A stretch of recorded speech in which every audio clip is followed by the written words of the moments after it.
Welcome, KHO 11 News viewers. Jason Bristol, former Major League scout Jeremy Booth, our KHO 11 baseball analyst, here to talk about Game 2, the Astros losing to the Texas Rangers 5-4, and now the Rangers, of course, hold a commanding 2-0 series lead.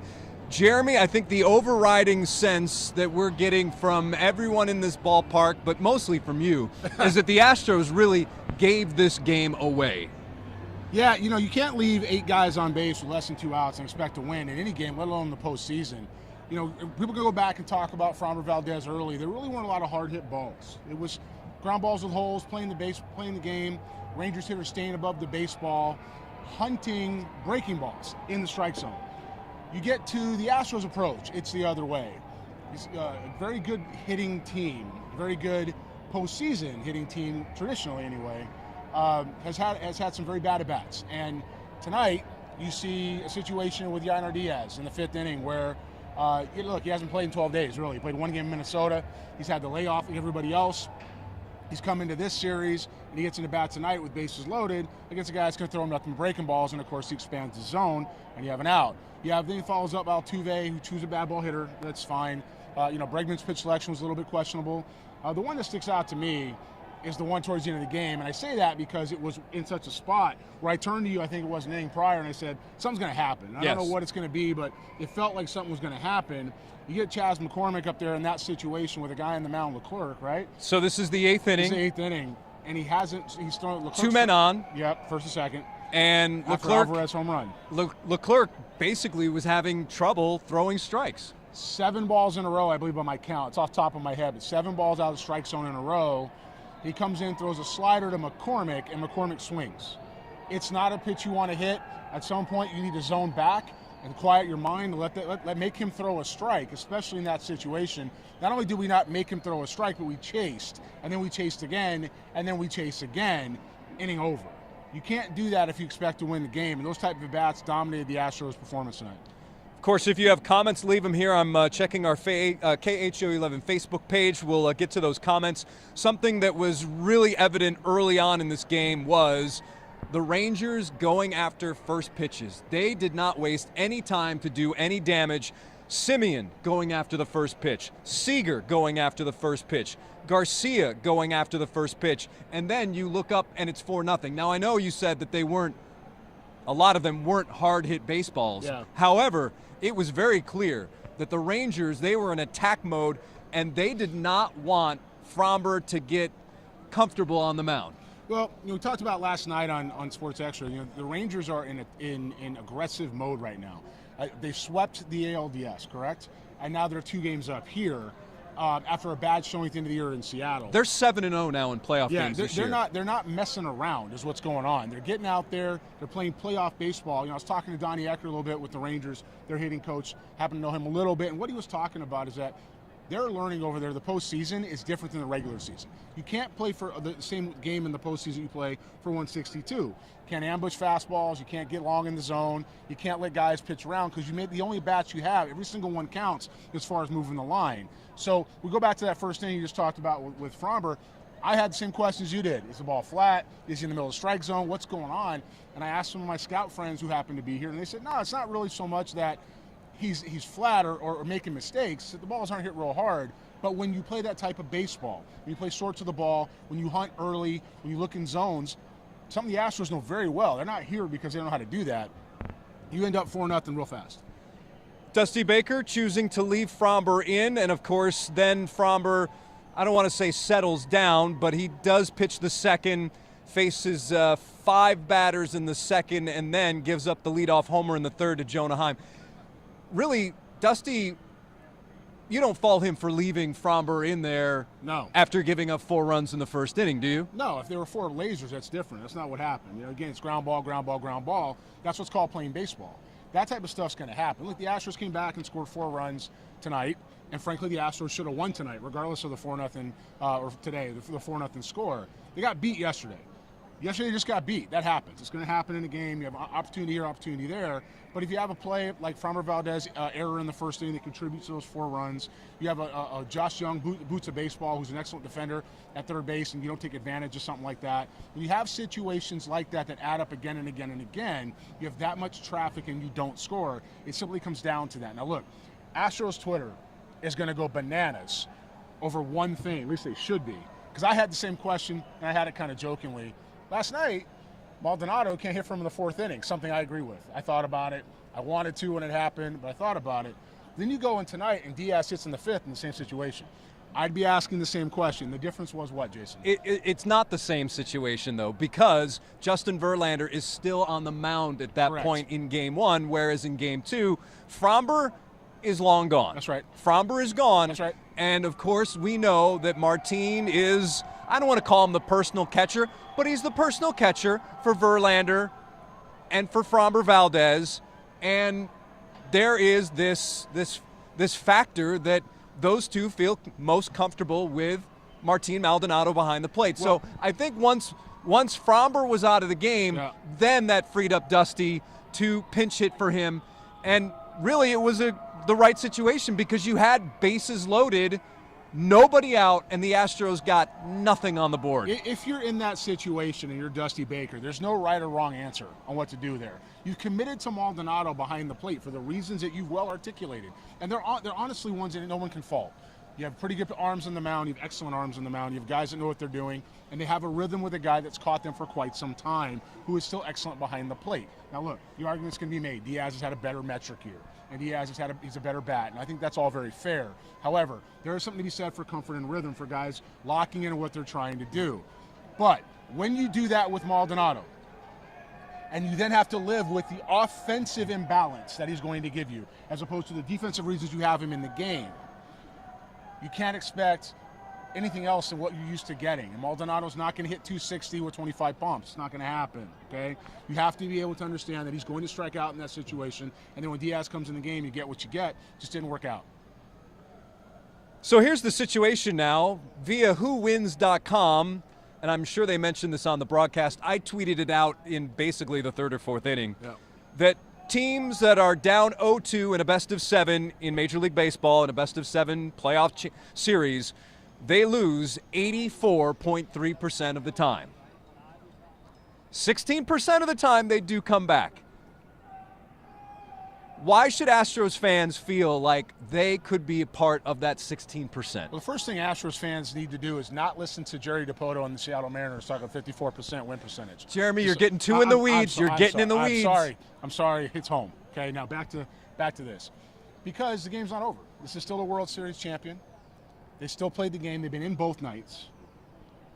They're going to go to Dallas. Last time they played Texas and in Arlington, it was the other way. It wasn't what you saw here. And they scored like 5 touchdowns. And they've been better on the road this year than they have been at home.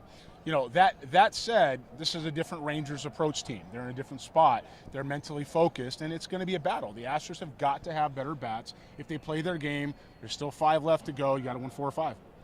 I don't think you really answered my question, so I'll answer it. I'll say here's some reasons why Astros fans should feel that they could be a part of that 16%. Well, One, Jeremy, is the way Yordan Alvarez is swinging the bat and the way this team was able to chip away at that lead. The 5th run really was the killer.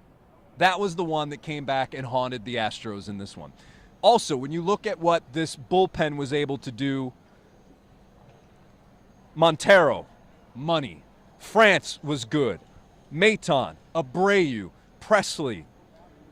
They were really, really good. Now, on the flip side of that, you run those guys out every single game, and then there's this, oh, yeah, I've seen this guy before. I'm going to dig into the box and feel pretty good. But I think when you look at what the bullpen has done, I think when you look at how this team, as far as the long ball goes, and Yordan, the way he's swinging, I think those are 2 positives. And you hope that Christian Javier pitches like Christian Javier pitched in Minnesota for the most part. So I think that you can be part of that 16% if those factors hold and then you get better at bats, which is what you were talking about. Well, I'm gonna go this way. I'm gonna say Montero. If you had that on your bingo card for Montero, I want to see it. Jeremy, he's been really good in the second half of the season. That's okay. It's been very inconsistent, and I was very pleasantly surprised. If he does that for you, not when he takes the ball, in the postseason, you're in a good place. Presley was a little bit scattered. He was. He was a little scattered. He walked the leadoff batter, which was the number 9 hitter. Yeah, and Abreu was good, and it is what it is, and France was good. And so, yes, the bullpen strength is something that right now you can definitely point to. However, you have to take care of the baseball, and you have to have better at bats. The pitching has not lost these first 2 games. Verlander loses 2-0. That's going to happen. It's a pretty good night. Yep. You have tonight where Valdez throws the ball down the line, but other than the 4 runs in the first inning, it's a 4-1 game. So you don't have to. Not everything's going to be perfect. You have to execute when you have the opportunities. That's why both sides get a chance to hit. Ultimately, the pitching's done its job so far, regardless of the first inning with Valdez tonight. Dusty's managed well, and you're in a situation where guys have not performed offensively, and I'm quite certain they know that in that clubhouse. And it comes down to pitch selection, it comes down to approach, it comes down to mindset, and it comes down to, and I'm not going to use the word pressure, but you have to slow the game down in those situations. These guys are professionals, and they know how to do that. Is it strange to you that this approach is an issue, considering how much postseason experience these guys have and all the battles that the Astros have been through in October over the past, now not for all the guys, but for the past 7 years? Something's been off all year. It doesn't mean That's true. It doesn't mean this isn't a good team. It doesn't mean they're still not a championship team. It just means something's been off all year. And the record shows that, and the health shows that, and some of the situations that we've seen here at the ballpark where the attention's been divided a little bit has shown that something hasn't been right. I think they're in a better place now than it may look with the last 2 nights, and they're definitely professionals and they're taking and experienced at this moment in time. They're taking the right approach to what they're trying to do. With that said, when you're swinging it, sliders in the dirt. Yeah, you're not with guys on base, and you're doing that with 7 balls in a row. I got concerns about where your head's at. And if you're a swing and miss player, and swing and miss guy, McCormick's going to strike out. That's what he's going to do. He's swing and miss guy. You get a little long in the zone. At some point, you have to make the adjustment, stay above the baseball, and play the game and just keep moving the line. If you're Diaz and you're in that situation, you haven't played, the only thing you should be looking for is velocity. I'm not looking for anything with a bend. I'm not trying to expand my strike zone. Looking for something straight that's got some 4-seam on it that I can put a barrel on. That's what I'm trying to do. And if you come out of your approach that way, and your name isn't Jose Altuve, who swings at anything that, even if it bounces, the guy's going to swing the bat, I got questions. I got concerns. What are the positives? It's good to see Bregman, Alex beginning to feel himself a little bit, hit some baseballs hard. He's been searching a little bit. We talked about that in Minnesota. It's been good to see him do that. Michael Brantley with 2 hits in this game. Brantley swinging the bat, and of course Alvarez, wherever he's at, his zone, whatever planet and space, he needs to stay right there. So there's a lot of reasons to still be optimistic, but the window's getting shorter. Kyle Tucker, you thought, okay, after he blasted that ball in the first that was a line out to first base, you thought, okay, all right, maybe this guy is starting to get it back a little bit, but he goes 0 for 4, struck out on a curveball in the 6th. That was something that I think they touched on in the broadcast, that the Astros could not really touch breaking balls. Lots of strikeouts here on my scorecard, curveballs, curve, and then some splitters here and there. Yeah, but Jason, we're saying that. We're talking about Tucker's at bat. Okay. The 3-1 fastball out over the plate, 4-seam for a strike, and we take. Like, if you know you're not handling the breaking ball well, and you know you're not seeing it well, when you get that 4-seam fastball in the zone, you do not miss it. You set your mind to that and you swing. Now, look, I'm not trying to say it's that easy. I'm saying these guys are big league hitters, and they know better. Mm-hmm. That's what I'm saying. I'll say it again. They're big league hitters, and they're championship hitters, and they know better. So when you're in a situation that is what's going on, it tells me something's disconnecting mentally. Maybe it's in your planning. Maybe it's in your feel of the situation. But that's not a physical. Those aren't physical moments, Jason. Those are mental moments where they're disconnected from the situation. Could this be another situation where the Astros are just running into a team like the Washington Nationals? Yeah. That you've got a club now that has won 7 in a row, that is, its bullpen is pitching better than it did in the regular season. Its starters, Jordan Montgomery, who was not there at the beginning of the season. Yeah. You will see Max Scherzer in Game 3. Yeah. Is this just a team that maybe they're clicking at the right time and it's just not to be for the Astros? Well, they're certainly clicking at the right time. I think a factor, and they won't say this, and they shouldn't say this because You're talking about the Rangers or the Astros? No, the Rangers. Okay. The Rangers are clicking at the right time. They're not going to give up the secret sauce, but they're playing fearlessly and aggressively. I think on the Astros side of the ball, this is something that people have to realize that they won't talk about, and I'll say it. This is their 7th ALCS in a row, and they're trying to get back to their 3rd World Series. They lost in 21 to the Braves in 6, and they win last year in 6 also, right? 6 also against Philly. So short off seasons back-to-back. Got some health issues back-to-back. You got some pitching that's been out of sync off and on all year. Some fatigue may just come into that. They've had to do an excellent job this year of having to manage their workloads. Dusty's done a good job. It might be his best managing job yet, whether they win or not, as far as how he's come out of what he's had to do those last couple of years. And when you look at what the time could be, I don't want to say it because I still believe in them have a chance to win the World Series, but I will say that is a factor. That rest and recovery and that continued shortened window, 3 months and 3 months, or most people have another 30 days longer or 45 days longer, that does have a factor. Sheila is weighing in here on Facebook. Can we all agree to leave Brantley in the starting lineup? Should have done that in Game 1. Here's the thing about Game 1. You were facing Jordan Montgomery, who, when you look at the numbers, is one of the nastiest left-handed pitchers against left-handed hitters that we've seen in the past decade. The guy has not allowed an extra base hit to a left-handed batter since July. And this isn't a relief pitcher we're talking about. This is a starting pitcher. He's allowed 4 extra base hits to left-hand hitters all season. So there was a reason why Brantley wasn't in that lineup in Game 1. It was because you had a nasty lefty. And in fact, you saw how Dusty tried to navigate that by this time splitting Tucker and Alvarez and putting Abreu, a right-handed hitter, in between the two. That's how nasty Jordan Montgomery is. But moving forward, well, I think you probably should have Michael Brantley out there. Especially with Jake Myers not on the roster, which is something that was obviously a change for this series. Look, Michael Brantley missed all last year. Yep.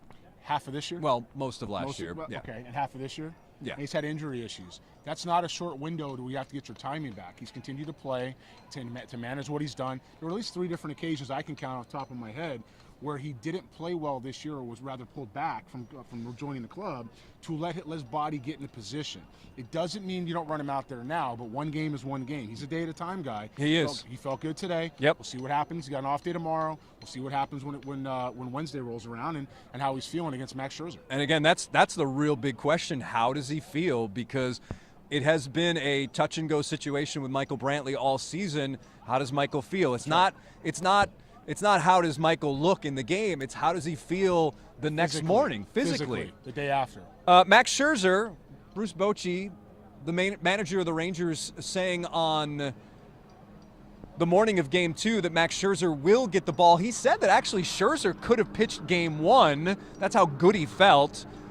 Max Scherzer threw 65 or 68 pitches a few days ago. I don't remember what the timeline was or what Bruce Bochy said, but it sounds as though that's kind of what the Rangers are thinking they may get out of Max Scherzer in Game 3. What do you expect for the Rangers to get out of Max Scherzer? You know, I wish I could answer that question with some kind of intelligence, but I can't. Here's why I'm going to say that.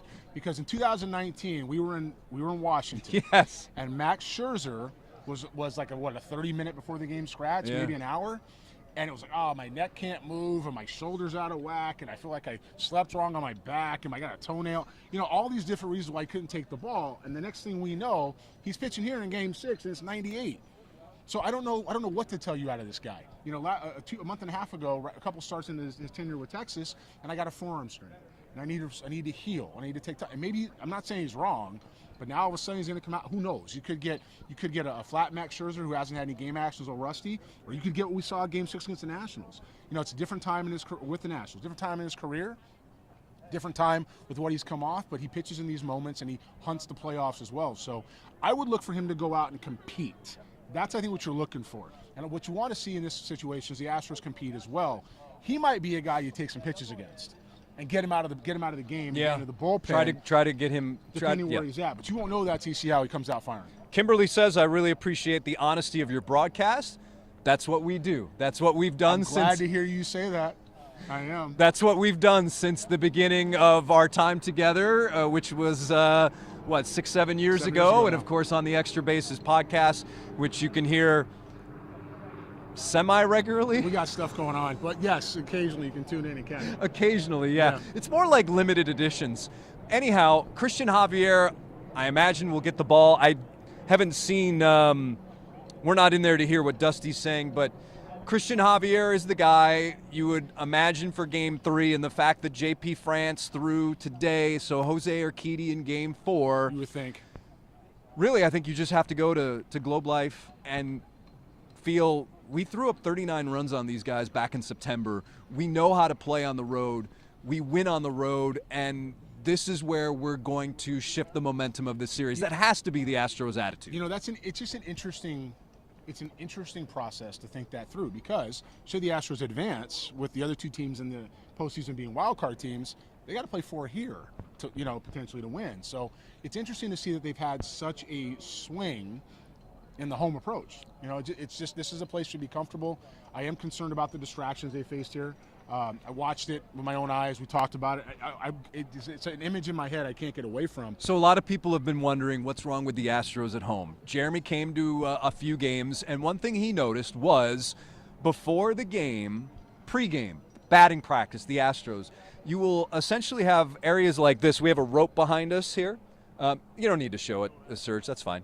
Sergio Soto behind the camera again. Thank you, Sergio. But essentially you have some roped off areas here in front of the dugouts. And your observation was these guys are trying to get their work in, and you've got hundreds and hundreds of people screaming at them for autographs, pictures, selfies, and the guys aren't going to say it because they're nice guys, but you thought that all of this may play a role in what's been happening at home because these guys simply, they want to get their work in. They want to get their work in. As a general rule, and I know that you'll back me up on this, I don't go in the clubhouse. I can, but I don't. I stay out of it. It's their area. I know, honestly, this is going to sound maybe a little bit, let's call it experience, but I know the questions that they're going to get. Even when they're sitting in the press conferences, I know what they're going to hear and what they're going to answer. I don't need to be around for that. That's their time. But when you come out here onto the field, and you come out of this dugout steps, and your eyes look like I want to be anywhere but talking to people. It's not personal. You're trying to go to work. And the minute you step out, it's like, hey, and I'm not going to use the guy's name because I saw it happen a few times. Hey, can I talk to you? Hey, come over here. And it's like, hey, shake hands. Hey, how's it going? These guys got a job to do. You do that a couple times, it's okay. You do that over 6 months, it's going to wear you out. 81 games. And these guys have been here as rock stars, and rightfully so, in a very extended postseason run, clearly by the numbers that we've seen. So, yeah, that absolutely has played a part in it, and there's a comfort zone they may not be, they'll never say it. They should never say it. They should keep that with themselves. And I don't even know if they'd even agree with you. I don't even know if they would even. And if they did, they wouldn't say it. No.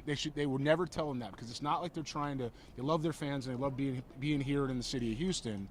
What I'm going to say is something in their faces that I saw. Part of biggest job as a scout or an evaluator is reading body language. It's reading facial expressions. It's reading approach. It's reading so much that you can't see from looking at 109 exit velocity or an RPM on a fastball. It's how the guys are going about their approach in their game. And it's just, that's something I've been okay at. You know, so when I watch their body language and I watch what they're doing, you can see when somebody's comfortable and when they're not. You can see by watching McCormick's face in that at bat. He wasn't real comfortable. If you go back into the video, he wasn't comfortable. He wasn't in his zone where he could go ahead and wait for something in the strike zone. He was trying to produce, and we call that predetermined swing. And that's what he was doing. Same thing when these guys come out. They know they have to deal with it. They try to get back. If they wanted to stop and talk to people, they would stop on the step and say, hey, what's up? How's it going? The fact that they got by people and then were pulled back tells you they were just trying to go to work. Now the comments are starting to roll in. Sean says the Astros don't seem to be wanting it bad enough. I think it's a situation where these guys have been there, done that, and what some people might perceive as a lack of urgency is more just a sense of this is how they go about their business. They've been there, done that, and the last thing you want to do is panic, because panic leads to more panic. That's why Dusty doesn't make these dramatic changes to the batting lineup. Yeah. And when he does, he will go and talk to everyone involved just to say, listen, this is why I'm doing it. We're not panicking. Another question is, how does Pena go from MVP to not hitting anything? Okay, hang on. Let me go back to the other one before that. Okay. Okay, because I'm gonna get into these guys. It's called experience. It's called slow heartbeat. It's called being in the moment. They're competing. You want to know how they're competing and they're wanting it bad enough? There's chasing pitches out of the zone. That tells you they're not. They're over anxious. They're trying too hard to succeed because they feel the moment and what they're trying to get done. So it's the opposite of that. Now, success isn't happening at this moment in time with some of the at-bats they've had because of that approach. That isn't not wanting it. It's actually wanting it too bad and losing your rhythm in what you're trying to do. Now, Jeremy Pena. Okay, if you ask any scout in the game, I can ask this one, but anyways, they will tell you that what Jeremy Pena is doing right now offensively is what was expected. We talked about this last year when he came up, and I said, doesn't matter if it's 050 or 950. First year is the first year. League doesn't know you. You have to learn. You have to adjust. And by the time you get to the second year, we'll find out what they got. The league has adjusted back. He's settled into who he is. It doesn't mean he won't hit 280 with 20 in a peak year. Likely you're going to see 250 with 10 to 12. That's what you got, an excellent defense, and that's what you've seen out of Jeremy Pena. He also had a week unlike any player, or a couple of weeks unlike any player in the history of baseball, winning a Gold Glove and then League Championship Series MVP, World Series MVP, and he did it when no other games were on other than the League Championship Series. So obviously there was this microscope on him, and he performed. If he had those 2 weeks in, say, August, no one, I mean, it would have been a nice story around here, but no one around baseball would have even thought much of it. There's nowhere to go but down from that. You know, there's nowhere to go from down. The bar is set so high that he's the second coming of Alex Rodriguez or Derek Jeter or pick a shortstop. It's not the case. He's Jeremy Pena. He's a good big leaguer, but he's going to catch the ball. He's going to throw it across the diamond. He's going to make the routine play. He's going to make the great play. And he's going to hit 250 with 10 to 12. All right. Well, that's the story here from Minute Maid Park. The Astros lose Game 2 5-4 to the Texas Rangers. This series, as we all know, is now 0-2 in favor of Texas as we head to Globe Life Field for Games 3, 4, and 5.